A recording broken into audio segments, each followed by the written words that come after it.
అర్గళా స్తోత్రం ఉంది. అర్గళ అన్న మాటకు అర్థం ఏమిటంటే అడ్డగడియ అని. పూర్వకాలంలో ఇళ్ళకి తలుపు వేసేసి గొళ్ళెం పెట్టేసిన తర్వాత ఇటు ఇటు ఇలా రెండు ఇనపవి అమరికలు ఉండేవి. అందులో ఒక పెద్ద దొంగ ఒకటి అడ్డంగా పెట్టేవారు. ఎవరు తలుపు తోసుకుని లోపలికి రాలేరు. అడ్డగడియకి తలుపులకు అడ్డంగా పెట్టిన పెద్ద గడియకి అర్గళ అని పేరు.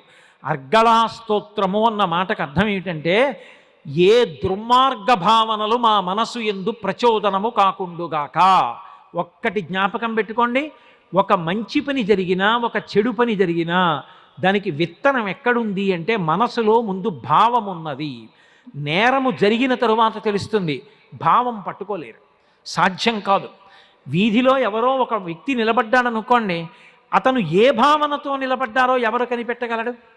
ఎవ్వడూ కనిపెట్టలేడు. కానీ వాడు ఒక దుర్మార్గమైన పని చేసేసాడు అనుకోండి, అప్పుడు తెలుస్తుంది